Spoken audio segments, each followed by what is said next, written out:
కంట్లో నలకబడితే చూస్తున్నాను. అవును మావయ్య, అంతే, కంట్లో నలకబడితే చూస్తున్నాడు, అంతే కదా. అరే నాకు తెలుసురా, మీరు ఒకరు ఉండలేరని.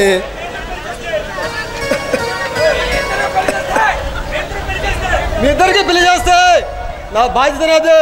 మీరు మా పెళ్ళికి తొందర ఏముంది నాన్నగారు? ఏమిట్రా అలా అంటున్నావు? చూడండి నాన్నగారు, మన సంస్కృతి సాంప్రదాయాలకి నిలయమైన ఈ భారత ఖండంలో అంతులేని సంపద ఉంది. ఆ సంపదను కొల్లగొట్టాలని కొందరు దుర్మార్గులు ఆ సంపదని తమ హస్తగతం చేసుకోవాలని అక్రమ మార్గాన్ని ఎంచుకున్నారు. వాళ్ళను పట్టి బంధించే బాధ్యతను కమిషనర్ గారు నాకు అప్పగించారు.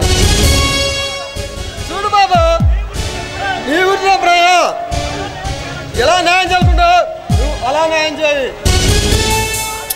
అదనడం లేదు నాన్నగారు, కానీ నేను సముద్రంలో పయనిస్తున్నాను, నావలో పయనిస్తున్న లాంటి వాడిని. ఏ టైం ఏం జరుగుతుందో చెప్పలేని పరిస్థితి. అందుకని మామయ్య మనసు బాధ పెడతావా బావా? చూడు బావా, నీ ఆశయం నడి సముద్రంలో లాంటిది. అలాంటిది నెరవేరాలని మనస్ఫూర్తిగా ఆ దేవుణ్ణి కోరుకుంటున్నాను.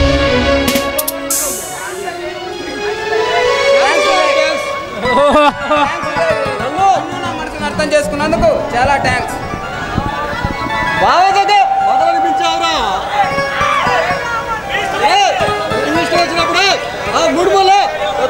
జరిపిస్తానురా. మామయ్య, అయినా నీకు బయట పని ఉందంటగా, సరే వెళ్ళొచ్చు కదా.